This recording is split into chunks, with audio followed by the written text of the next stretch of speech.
Have you ever witnessed a situation of injustice and felt the urge to do something but hesitated? Today we are going to tell the story of a teenager who decided to act when no one else had the courage. A simple trip to the mall turned into an act of bravery, and what he did completely changed the lives of an elderly couple.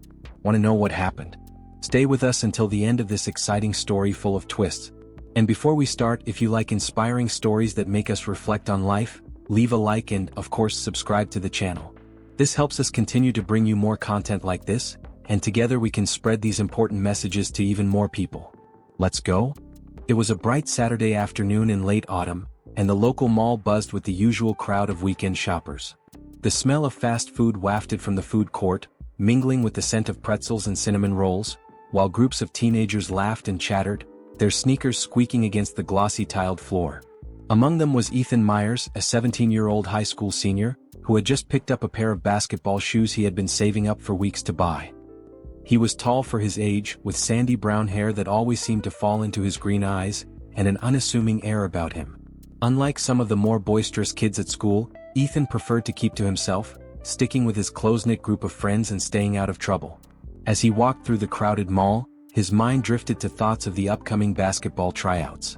He had been working hard, practicing his free throws in the early mornings before school, and was determined to make the varsity team this year.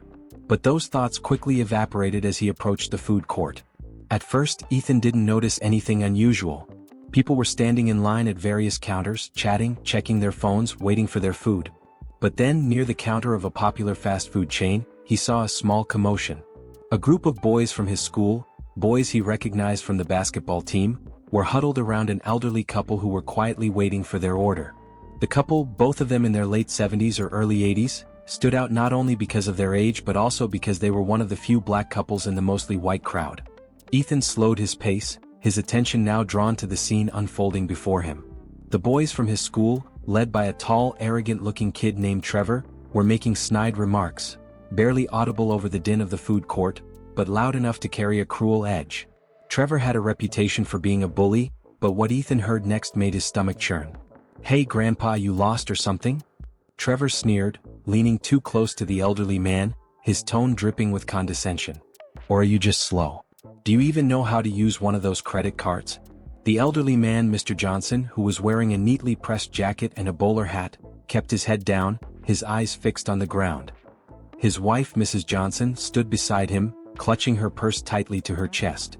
Her face was a mix of sadness and quiet dignity, but there was an unmistakable tension in the way she held herself. It was clear that this wasn't the first time they had been subjected to this kind of treatment. Ethan's heart began to race. He could feel the heat rising in his chest, a mixture of anger and disbelief. How could they talk to these people like that? How could they humiliate them so publicly, so cruelly? But as he looked around, he noticed something even more unsettling. No one was stepping in. People in the food court were glancing over, whispering among themselves, but they all kept their distance, pretending not to see what was happening. The cashiers kept working, and the security guard near the entrance appeared oblivious. Trevor's friends snickered, egging him on. One of them, a kid named Josh, chimed in, "Maybe they're still stuck in the 60s. You know, when they were separate but equal, right?" He laughed, nudging Trevor, who chuckled darkly in response. Ethan felt a sickening churn in his stomach. He had never seen something like this up close before, this kind of overt racism, the kind that he had learned about in history class but had never personally witnessed. It was something he thought only happened in stories from the past, not in his small suburban town. But here it was playing out right in front of him. For a moment, Ethan stood frozen, torn between the instinct to mind his own business and the growing urge to step in. He wasn't the confrontational type. He hated drawing attention to himself. But as he watched the elderly couple who looked so fragile, so vulnerable, something in him snapped. He took a deep breath, his heart pounding in his chest, and walked toward the group. His palms were sweating and his mouth felt dry, but there was a sense of purpose in his stride that he had never felt before. He didn't know exactly what he was going to say, but he knew he couldn't just stand by. "Hey?" Ethan's voice came out louder than he had expected, causing several heads to turn. Trevor and his gang looked up in surprise as Ethan stepped into the small circle they had formed around the Johnsons. "Leave them alone," Ethan said firmly, locking eyes with Trevor. There was a brief, stunned silence as Trevor stared at Ethan, his expression a mix of annoyance and confusion. "What the hell are you doing, Myers?" Trevor spat, his voice laced with contempt. This doesn't concern you? Ethan felt his legs trembling slightly, but he forced himself to stand tall. It does concern me, he replied, his voice steady now. You're humiliating them for no reason. Just leave them alone. Trevor's face twisted into an ugly sneer. Oh, I get it, he said mockingly. You want to be a hero or something, huh? Defending the poor old folks? The other boys snickered, but Ethan didn't back down. No, I just don't think it's right to treat people like that, he said, his voice calm but firm. It's wrong? For a moment, it seemed like Trevor might escalate things. His fists clenched, his eyes narrowing as he sized Ethan up. Trevor was bigger and more muscular, and Ethan wasn't sure what would happen if things got physical. But before Trevor could say anything else, an older man in line turned around and said, Yeah, he's right. Why don't you just leave them be? Then another voice joined in, this time from a young woman a few feet away. Seriously, this is messed up. Just stop. Trevor looked around, realizing that people were beginning to side with Ethan. The tide was turning and the attention wasn't on the elderly couple anymore, it was on him and his gang. He gave Ethan a cold, disdainful look before muttering under his breath, Whatever, man. Let's get out of here. With a jerk of his head, Trevor motioned for his friends to follow, and they slinked away, their bravado deflated. Ethan stood there for a moment, his heart still racing, watching them disappear into the crowd. When he finally turned around, Mr. and Mrs. Johnson were looking at him with a mixture of surprise and gratitude. Mrs. Johnson's eyes were filled with tears, though she tried to blink them away, and Mr. Johnson gave Ethan a small nod, as if acknowledging a shared understanding, a bond that had been forged in the briefest of moments. Thank you, young man, Mr. Johnson said softly, his voice steady but full of emotion. We didn't want any trouble. You didn't do anything wrong, Ethan replied, his voice gentler now. I'm sorry you had to go through that. Mrs. Johnson smiled faintly, her hand reaching out to touch Ethan's arm in a gesture of gratitude. You're a brave young man, she said quietly.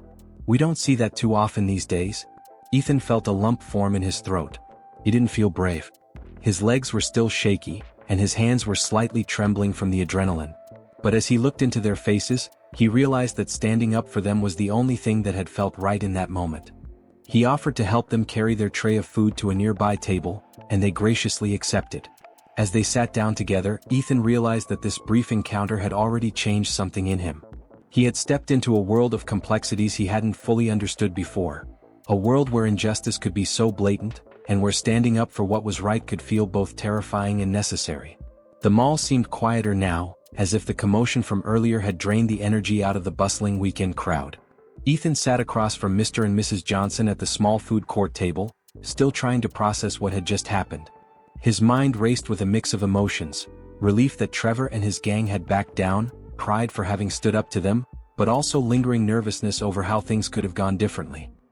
He glanced at the elderly couple who were now sipping their drinks and slowly unwrapping their sandwiches, and felt a deep sense of responsibility.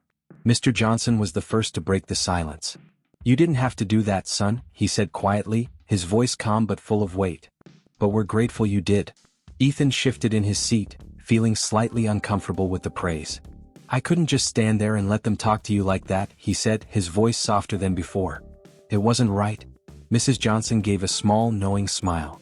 Most people would have just walked on by, pretended they didn't see anything, she said, her voice warm but tinged with sadness. But you didn't? That's something special? Ethan wasn't sure how to respond. He had done what he thought anyone should do in that situation, but as he looked around the food court, he realized Mrs. Johnson was right. Most people had looked the other way, afraid to get involved. For them, it was easier to avoid the confrontation, to let the cruelty pass unchallenged. Before he could say anything, Mr. Johnson leaned forward slightly, his expression more serious now. Do you know what that was really about, Ethan? He asked. Ethan met the older man's gaze, feeling a strange sense of weight in the question. I mean, they were being jerks, he said, fumbling for the right words. They were picking on you because you're older? Mr. Johnson let out a soft chuckle, but it was a humorless sound. Partly, he said, nodding. But it's more than that. What you saw back there, that wasn't just about us being old. That was about something deeper, something that's been around in this country for a long, long time. Ethan frowned, not fully understanding but sensing where Mr. Johnson was going. You mean, because you're black? Mr. Johnson gave him a solemn nod. Yes, because we're black and they didn't like seeing us in a place like this, standing where they were. It's the same old story, just wrapped in a different package. Ethan felt a pit forming in his stomach. He had known about racism, of course. He'd learned about the civil rights movement in school, seen the famous photos of Dr. Martin Luther King Jr. leading marches, read about Rosa Parks refusing to give up her seat. But this was different.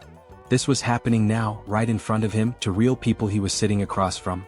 But that doesn't make any sense, Ethan said, shaking his head slightly. It's 2024. I thought things were better now. Mrs. Johnson sighed softly. Some things are better, she said, her eyes softening as she looked at Ethan. But not everything. Racism doesn't just go away because some laws change or because time passes. It finds new ways to show up. Sometimes it's loud and in your face like what you saw back there. Other times it's quieter, more subtle. But it's still there. Ethan sat back in his chair, feeling a strange mix of emotions. He had always considered himself someone who believed in equality, who thought everyone should be treated fairly, but he realized now how naive that thinking had been. He had never really seen the kind of hatred and prejudice the Johnsons had clearly been dealing with their whole lives. "I'm sorry," he blurted out suddenly, not even sure why he was apologizing, only that it felt like the right thing to say. "I didn't know. I didn't really understand." Mr. Johnson smiled kindly at him. "You don't have to apologize, Ethan.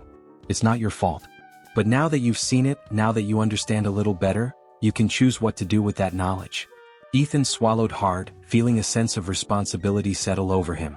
He wasn't sure what Mr. Johnson meant exactly, but he knew that after today, he couldn't go back to pretending that racism was something distant, something that had been left behind in history books. Just then, a shadow loomed over the table. Ethan looked up to see a man in his late 40s, wearing the unmistakable uniform of a mall security officer, standing with a concerned look on his face. The badge on his chest read Officer Raymond. "Everything okay here?" Officer Raymond asked, his tone a mixture of authority and genuine concern. He glanced from Ethan to Mr. and Mrs. Johnson, then back to Ethan, clearly trying to piece together what had happened. Ethan opened his mouth to respond, but Mr. Johnson beat him to it. "We're fine, officer," Mr. Johnson said in his calm, measured tone. "Thanks to this young man here." The officer's eyes lingered on Ethan for a moment, then he nodded. "I heard there was some trouble over here," he said, glancing over toward the far end of the food court where Trevor and his friends had been. "Those boys giving you any problems?" Ethan felt his pulse quicken again, remembering the confrontation. "Yeah," he said, his voice a little shaky. "They were harassing Mr. and Mrs. Johnson, but I think they've left now." Officer Raymond nodded again, his expression hardening slightly. "We've had issues with that group before," he muttered, shaking his head. "If they give you any more trouble, let us know, all right?" Mr. Johnson gave him a polite nod. "We appreciate it, officer," he said, though there was a faint, unspoken weariness in his tone that Ethan picked up on. It was as if Mr. Johnson had been through this kind of thing so many times that he knew it by heart. The harassment, the confrontation, the obligatory visit from security after the fact. The officer tipped his hat slightly and walked away, leaving the three of them alone once more. Ethan stared after him for a moment, then turned back to the Johnsons. "They don't really do much, do they?" Ethan asked quietly, feeling a strange sense of frustration bubbling up inside him. "The security, Mr. Johnson chuckled softly, shaking his head. "They do what they can," he said. "But some things they can't fix. Some things we have to handle ourselves." Ethan fell silent for a moment, digesting those words. He realized now just how deeply ingrained this kind of injustice was, how it wasn't something that could be fixed with a simple intervention. There were bigger forces at play, forces that Mr. and Mrs. Johnson had been living with for decades. Mrs. Johnson glanced at her husband and then back at Ethan.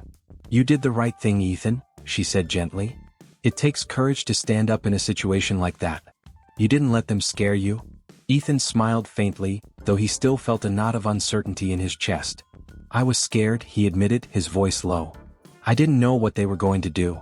"That's what makes it brave," Mr. Johnson said quietly. "Courage isn't about not being scared.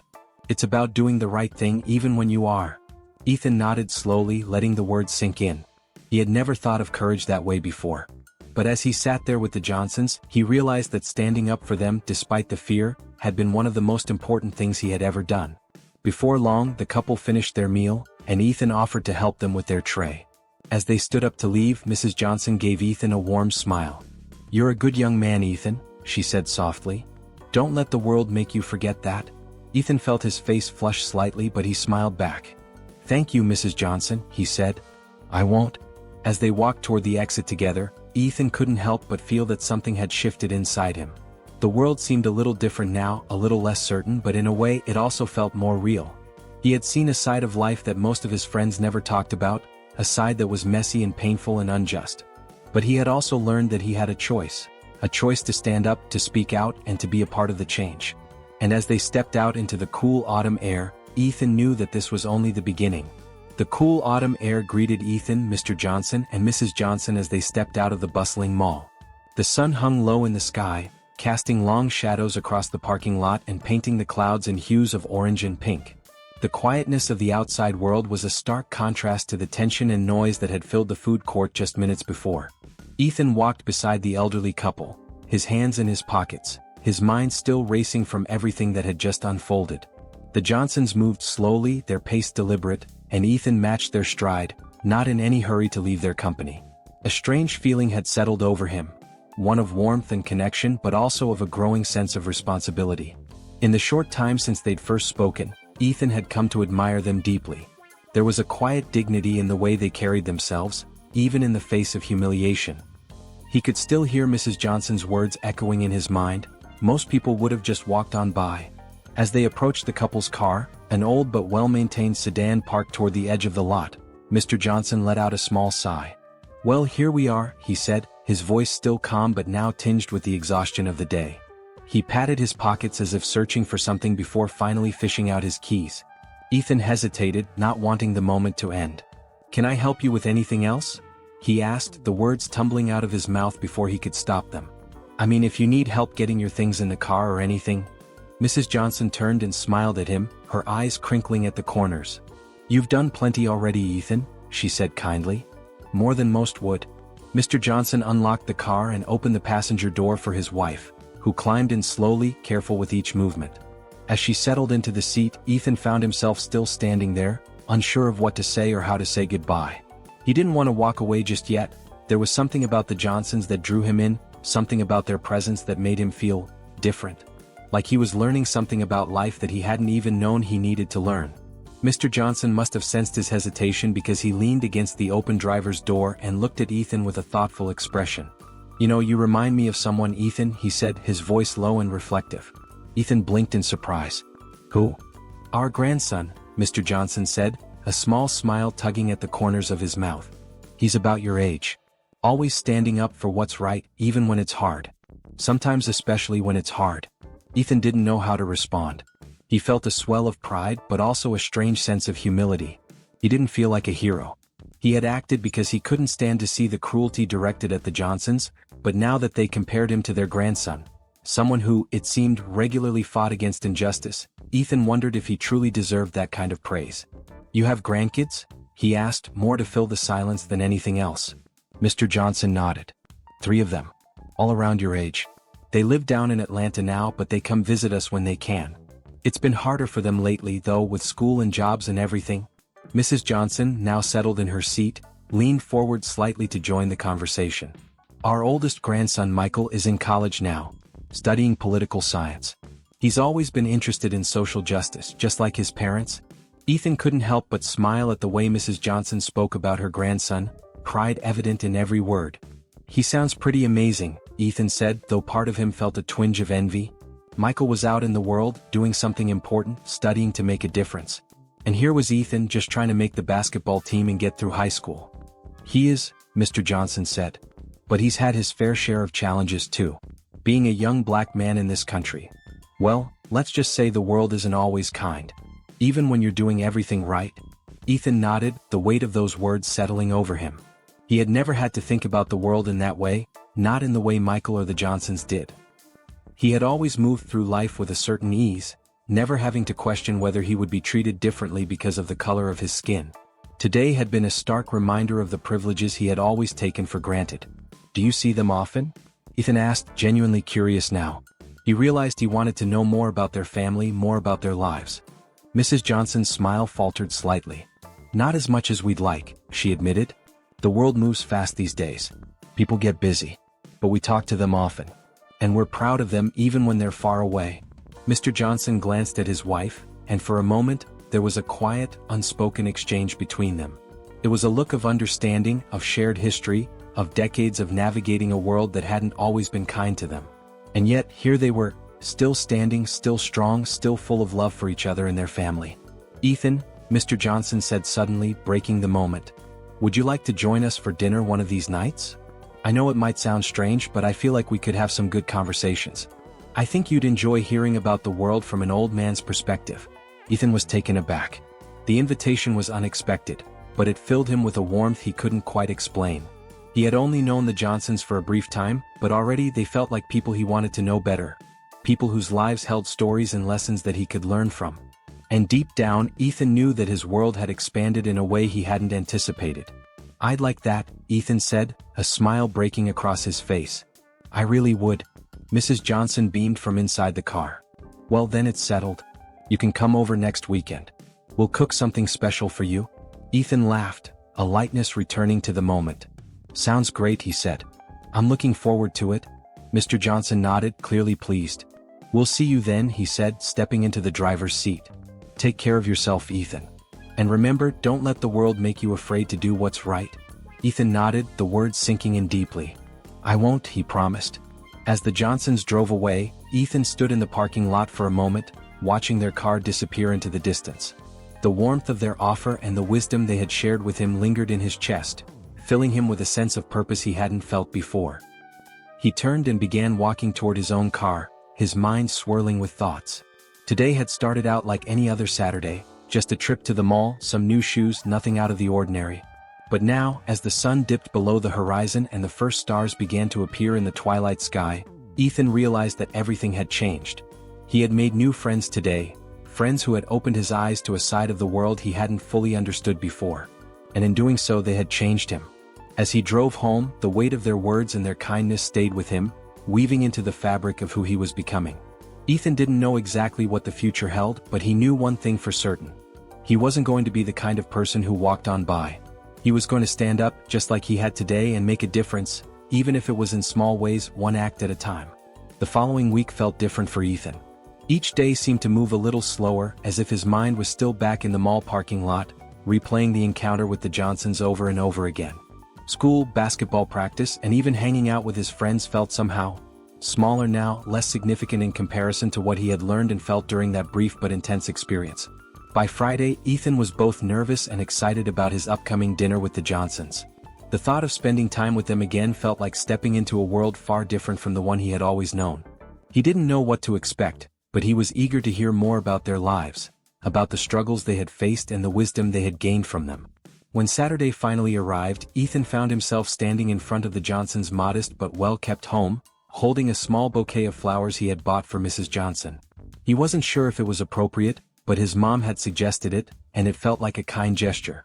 The house was in an older neighborhood on the outskirts of town, a place where the trees were taller and the streets quieter, as if time itself had slowed down here. Taking a deep breath, Ethan knocked on the door. Almost immediately, he heard the familiar sound of Mrs. Johnson's voice, warm and welcoming from inside. "Come on in, Ethan. We've been waiting for you." The door swung open, and there stood Mrs. Johnson, her smile as bright as ever, dressed in a simple but elegant floral dress. Her eyes lit up when she saw the flowers. "Oh my goodness, how thoughtful of you," she exclaimed, taking the bouquet from him gently. "These are beautiful. Thank you so much, dear." Ethan smiled, feeling a little more at ease. "I wasn't sure what to bring, but my mom thought flowers would be a nice touch." "Well, your mom raised you right," Mrs. Johnson said with a wink before calling back into the house. "Henry, Ethan's here." Mr. Johnson appeared from the kitchen, wiping his hands on a dish towel. "Ethan, good to see you again," he said, his voice as steady and warm as Ethan remembered. "Come on in, make yourself at home." Ethan stepped inside, immediately struck by the coziness of the house. It was small but filled with a lifetime's worth of memories. Family photos lined the walls. Pictures of smiling children, grandchildren, and relatives gathered at holidays and birthdays. There was a sense of history here, a tangible connection to the past that made the house feel alive with stories. The smell of home-cooked food wafted from the kitchen, filling the air with the comforting sense of baked chicken, collard greens, and freshly baked cornbread. Ethan's stomach rumbled slightly, reminding him that he hadn't eaten much in anticipation of the meal. "Dinner's almost ready," Mrs. Johnson said as she arranged the flowers in a vase. "Why don't you sit down, Ethan? We've got some iced tea on the table, and Henry can give you a tour of his record collection if you're interested." Ethan grinned. "I'd love that," he said, genuinely curious. He had heard Mr. Johnson mention his love for music before, but he hadn't realized just how deep that passion went. As Mr. Johnson led him into the living room, Ethan's eyes immediately fell on a massive shelf filled with vinyl records. Hundreds, maybe even thousands of them neatly organized and labeled. There were albums from every genre Ethan could think of, from jazz and blues to soul and R&B, with names like Duke Ellington, Nina Simone, and Otis Redding standing out among the collection. "Wow," Ethan breathed, his eyes wide as he scanned the rows of records. "This is incredible." Mr. Johnson chuckled softly. "I've been collecting these for over 50 years, he said, his voice filled with pride. "Each one has its own story, its own memory. Some of these records were bought back when I was your age." Ethan ran his fingers lightly over the spines of the records, marveling at the history they represented. "Do you have a favorite?" he asked, glancing over at Mr. Johnson. Mr. Johnson's face softened, and he nodded slowly. "Oh, I have a few favorites. But there's one that's always meant a lot to me. Let me show you." He reached into the middle of the collection and carefully pulled out a worn but well-loved record. The cover featured a black and white photograph of a young woman with a powerful, haunting expression, holding a guitar. Her name, etched in bold letters across the top, was Odetta. "Odetta," Ethan said slowly, reading the name aloud. "I don't think I've heard of her." Mr. Johnson smiled, his eyes gleaming with a hint of nostalgia. "She was a voice for our people back in the day. During the civil rights movement, her music became a kind of anthem for those of us who were fighting for equality. I remember listening to this album during some of the darkest times, and her voice, well, it gave us hope." Ethan looked at the record again, feeling the weight of Mr. Johnson's words. "You were part of the civil rights movement?" he asked, his voice quiet, almost reverent. Mr. Johnson nodded, his expression growing more serious. "I was," he said. "I was just a young man back then like you. But when you grow up in a world that tells you every day that you're less than, that your life doesn't matter as much as others, well, eventually you have to stand up and say, 'Enough.'" Ethan felt a lump form in his throat. He had read about the civil rights movement in school, seen the grainy black and white photos of marches and protests. But hearing Mr. Johnson speak about it so personally, so intimately, made it feel real in a way it never had before. "What was it like?" Ethan asked, his voice barely above a whisper. Mr. Johnson's eyes clouded over for a moment, as if he were looking back through the years, remembering the pain and the struggle. "It was hard," he said slowly. "Harder than I can put into words.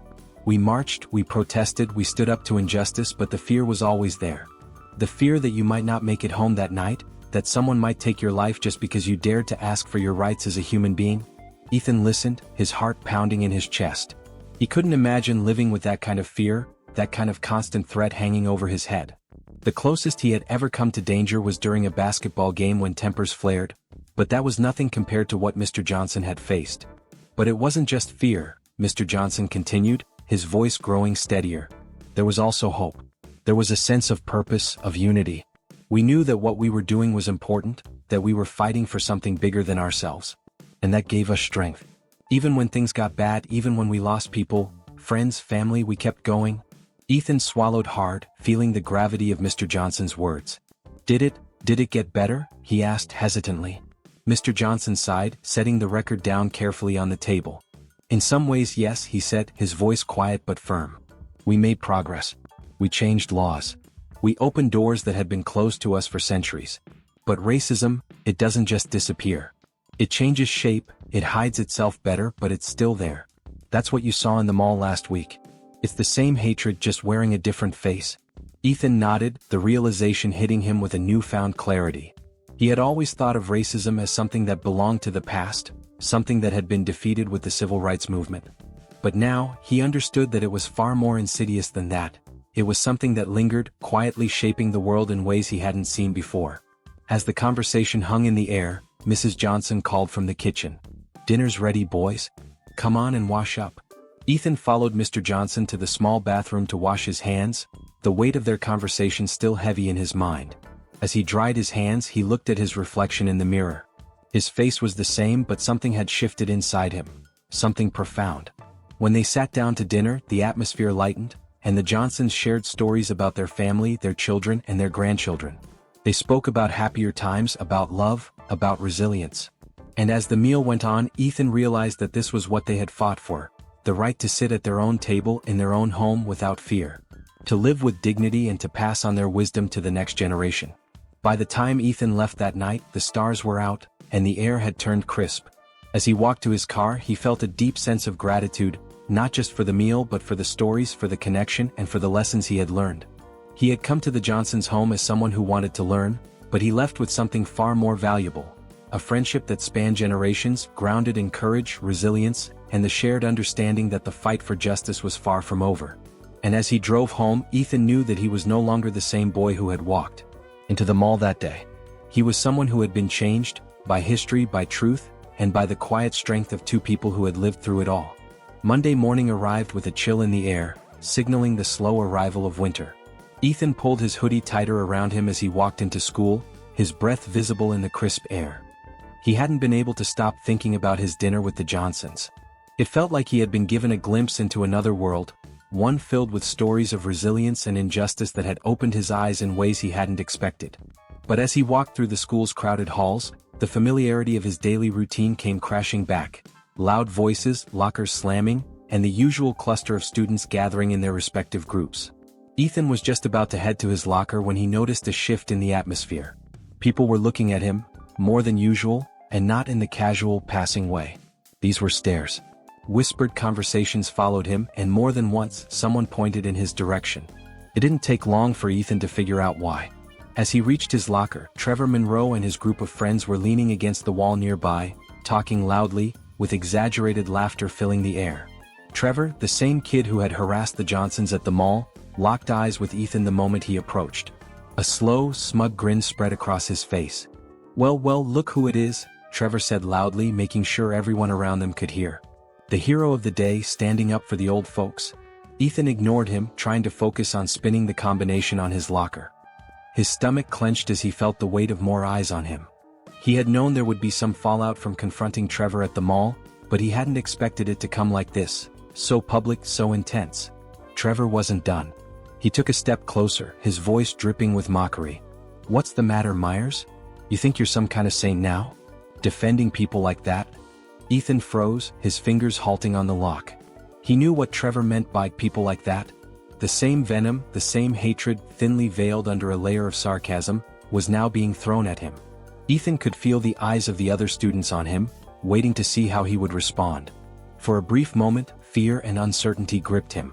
He wasn't used to being the center of attention like this, especially not in a confrontation with someone like Trevor. But then, the image of Mr. and Mrs. Johnson flashed through his mind, their quiet dignity, their strength in the face of people like Trevor.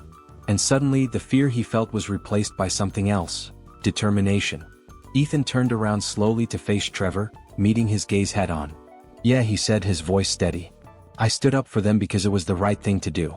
What's your excuse for being a racist jerk?" There was a collective gasp from the students nearby. A few muffled giggles followed, but mostly there was silence. The tension in the hallway was thick, and for a moment Trevor's smug expression faltered. Ethan could see the anger flare in his eyes. Trevor wasn't used to being challenged, especially not in front of an audience. "You've got a big mouth, Myers," Trevor snapped, stepping closer, his posture shifting into something more aggressive. "Maybe you should learn when to keep it shut." Ethan's heart pounded in his chest, but he refused to back down. He stood his ground, his eyes locked on Trevor's. "Maybe you should learn when to stop acting like a bully," Ethan shot back. "What's your problem, Trevor? Why does it bother you so much that I stood up for them?" For a moment, Trevor seemed taken aback, as if he hadn't expected Ethan to keep pushing. The crowd around them had grown, students whispering and nudging each other as they watched the confrontation unfold. Ethan knew he had struck a nerve. Trevor's face hardened, and for a split second Ethan thought he might actually take a swing at him. But before anything else could happen, a voice cut through the tension like a knife. "That's enough." Everyone turned to see Mr. Patterson, the assistant principal, standing at the end of the hall, his arms crossed over his chest and a stern expression on his face. The students began to disperse quickly, the crowd melting away as if they had never been there. Trevor shot Ethan one last glare before he and his friends slunk off in the opposite direction. Ethan let out a slow breath, feeling the adrenaline coursing through his veins. Mr. Patterson walked over, his expression softening slightly as he approached. "You all right, Myers?" he asked, his voice firm but not unkind. Ethan nodded, though he could still feel the tension in his body. "Yeah," he muttered. "I'm fine." Mr. Patterson gave him a long look as if considering whether to press the issue. "You need to come to the office to report anything?" he asked, his tone cautious. Ethan shook his head. "No, it's all right. I've got it under control." Mr. Patterson seemed to accept this, though he didn't look entirely convinced. "All right," he said, clapping Ethan lightly on the shoulder. "But if anything escalates, you come see me. Don't let this kind of stuff slide." Ethan nodded again, grateful that Mr. Patterson didn't press him any further. As the assistant principal walked away, the tension in Ethan's chest began to ease. But the whispers, the glances, they didn't stop. The rest of the day passed in a blur of stares and awkward silences, and by the time lunch rolled around, Ethan was feeling the weight of the day on his shoulders. He found his usual spot in the cafeteria, sitting with a few of his close friends. But even they seemed distant today, their conversations stilted, as if they didn't know what to say to him. At one point, his friend Noah leaned over and said, "Dude, what's going on? Everyone's talking about what happened with you and Trevor." Ethan sighed, pushing his food around his plate. I stood up to him at the mall last week. He was bullying this old couple, Mr. and Mrs. Johnson, and I couldn't just let it happen. Now he's pissed." Noah's eyes widened slightly. "That was you? I heard something about it, but I didn't know it was you. Man, you've got guts." Ethan shrugged, not sure if it was guts or just impulse. "It wasn't right," he said simply. "Someone had to say something." Noah nodded, but there was an awkward pause before he spoke again. "I mean, yeah, but you know how people are around here. Stuff like that, it doesn't just go away. Trevor's not gonna let this go." "I don't care," Ethan said, though the weight of his words hung heavily in his chest. He wanted to believe it was true, but he knew the reality was more complicated. This wasn't over, not by a long shot. The rest of the day passed in a blur. By the time the final bell rang, Ethan felt exhausted, not just from the confrontation with Trevor, but from the weight of the stares, the whispers, the isolation that had begun to settle around him. He was used to being the quiet kid, the one who kept his head down and stayed out of trouble. But now, everything felt different. After school, Ethan headed to basketball practice, hoping the familiar rhythm of the game would help clear his mind. But even there, things felt off. His teammates seemed distant, and a few of them shot him strange looks during drills. Ethan knew why. Most of the team was friends with Trevor. They hadn't been there to see what happened at the mall, but they'd heard the story. And it was clear whose side they were on. By the time practice was over, Ethan was drained. He showered quickly, grabbed his stuff and headed out to his car. The parking lot was mostly empty, the late afternoon sky beginning to fade into dusk. As he unlocked his car, he heard footsteps behind him. Turning around, he saw Marcus, one of the newer players on the team, walking toward him. Marcus was one of the few black students at the school, and Ethan hadn't had many chances to talk to him since he had joined the team. "Hey," Marcus said quietly, glancing around to make sure no one else was nearby. "I heard what you did." Ethan looked at him, unsure of what to say. "Yeah?" Marcus nodded, his expression serious. "I just wanted to say thanks. Not a lot of people would have done what you did. Especially not here." Ethan felt a rush of emotion at Marcus's words. He hadn't been looking for recognition, but hearing it from someone who understood, someone who had likely faced his own share of challenges in this town, meant more than he could put into words. "Thanks, man," Ethan said, his voice quiet but sincere. I couldn't stand by and let it happen." Marcus gave him a small smile. "Well, you didn't. And that matters." As Marcus turned to walk away, Ethan stood there for a moment, feeling the weight of everything that had happened that day. The tension with Trevor, the isolation from his friends, the uncertainty about what might come next, it was all still there. But Marcus's words gave him something else too, a sense of solidarity, of purpose. And as he drove home that evening, Ethan realized something important. Standing up for what was right wasn't just about one moment, one decision. It was about the consequences too, the fallout, the fear, the courage it took to keep going. And Ethan knew he wasn't done yet. By the end of the week, the weight of the fallout from the mall incident had settled heavily on Ethan's shoulders.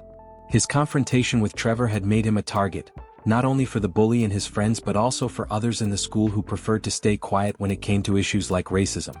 Whispers followed him in the halls, and his once comfortable friendships felt strained. Even basketball practice had become awkward, with his teammates keeping their distance, their loyalty to Trevor outweighing their support for Ethan. It wasn't just the isolation that weighed on him. Ethan was beginning to realize that standing up for Mr. and Mrs. Johnson at the mall was only the first step. He had thought that moment was the end of the story, he had done the right thing and that would be it. But the reality was far more complicated. The fight for justice, for standing up against people like Trevor, was ongoing, and it wasn't something that ended with a single confrontation. Ethan's thoughts circled back to this again and again, especially when he thought of Mr. and Mrs. Johnson. He remembered their quiet strength, the stories they had shared during dinner about the civil rights movement and the long road they had walked toward equality. But they had also made it clear that the journey wasn't over. Racism hadn't disappeared, it had just changed its face. By Friday night, Ethan couldn't shake the feeling that he needed to do something more. He needed to channel the anger and frustration he felt into something productive. Something that could make a difference in his community no matter how small. The Johnsons had talked about the power of unity, of people coming together to fight for change, and Ethan realized that he wasn't alone. There were others like Marcus, people who understood the importance of standing up. What they needed was a way to make their voices heard. And that's when the idea struck him. That evening, Ethan sat down at his computer and began typing. At first, he wasn't sure where to start. His fingers hovered over the keyboard as he thought about what he wanted to say, how to frame it. But then he remembered the conversation with the Johnsons, the courage it took to march in the streets back in the 60s, and the determination they had shown despite the odds. That was the kind of energy he needed to bring into his message. His idea was simple. Organize a small gathering at school to talk about racism, bullying, and standing up for what's right. Nothing grand, just a space for people to share their experiences, to talk openly about the issues that too often went ignored. Maybe it wouldn't change the world overnight, but it would be a start. After an hour of writing and rewriting, Ethan had a draft of his message. He sent it to the school principal, explaining his idea for an event, a stand-up day where students could come together to talk about justice, respect, and community. He outlined how the event could be open to everyone, including teachers, students, and community leaders, and suggested that the Johnsons themselves could come and share their experiences. It wasn't long before Ethan received a reply. To his surprise, the principal was supportive. In the email, she said she admired Ethan's initiative and would be happy to help him organize the event. Ethan felt a surge of relief. It was a small victory, but a victory nonetheless. Over the weekend, word began to spread about Ethan's plan. Some students reacted positively, eager to participate, while others, including Trevor's group, mocked the idea, calling it pointless and accusing Ethan of trying to be its social justice warrior. But Ethan didn't care. He was prepared for resistance. After all, this wasn't about being liked or fitting in, it was about doing what was right, just as Mr. Johnson had told him. Monday morning arrived with a buzz of anticipation. Flyers for the stand-up event were posted around the school, and even some of the teachers mentioned it in class. Ethan could feel the tension in the air, especially when Trevor and his friends passed by, making snide remarks under their breath. But for the first time in a long time, Ethan felt empowered. He was doing something that mattered, and nothing Trevor could say would change that. On the day of the event, Ethan arrived at school early, setting up the auditorium with the help of a few volunteers, including Marcus. Chairs were arranged in a semicircle on the stage, and a microphone stood at the center, waiting for people to step up and speak. There wasn't a huge crowd, Ethan hadn't expected one, but a solid group of about 50 students had shown up, along with several teachers and a few parents who had heard about the event through the community. Ethan stood nervously at the edge of the stage as the room filled with people. He hadn't expected to be this nervous. After all, this was his idea. But the reality of speaking in front of a group, especially about something so personal, made his hands tremble. He glanced over to Marcus, who gave him an encouraging nod. Finally, the moment came. The room quieted, and all eyes turned to Ethan as he stepped up to the microphone. His throat felt dry, and for a second he wondered if he could even do this. But then he thought of the Johnsons, of the courage they had shown throughout their lives, and something in him steadied. "Thank you all for coming," Ethan began, his voice a little shaky but gaining strength with each word. "I wasn't sure how many people would show up today, but seeing all of you here, it means a lot. I know talking about these issues isn't always easy, but that's exactly why we need to do it." He paused, scanning the room. Marcus was sitting in the front row, his arms crossed but his face full of support. A few rows back, Ethan spotted Trevor and a couple of his friends, their expressions a mix of boredom and disdain. But Ethan didn't let it shake him. "We've all seen it," Ethan continued. "Whether it's bullying, racism, or just treating people like they don't matter. And I think it's time we stop pretending it doesn't exist. We have to start standing up for each other, even when it's uncomfortable, even when it's hard. Because if we don't, nothing's going to change." A few heads nodded in agreement, and Ethan felt his confidence grow. He went on to talk about what had happened at the mall, about standing up to Trevor, and about the stories the Johnsons had shared with him. He didn't hold back. He spoke openly about how their experiences had opened his eyes to the racism that still lingered in his own community, and how important it was for people to recognize and confront it. "I'm not saying I have all the answers," Ethan said, finishing his speech. "But I know that standing by and doing nothing isn't an option anymore. We owe it to each other to be better." When Ethan stepped back from the microphone, there was a moment of silence. Then, slowly, people began to clap. It wasn't loud or thunderous, but it was genuine. And that was all Ethan needed. Afterward, several students and teachers took turns speaking. Marcus stood up and shared his own experiences as one of the few black students in the school, talking about the subtle and not-so-subtle ways he had been made to feel different. Other students, some of whom Ethan barely knew, spoke about bullying they had experienced or witnessed. And finally, toward the end of the event, Mr. and Mrs. Johnson arrived. The room quieted as Mr. Johnson approached the microphone. He was dressed in his usual neat attire, his bowler hat tucked under his arm.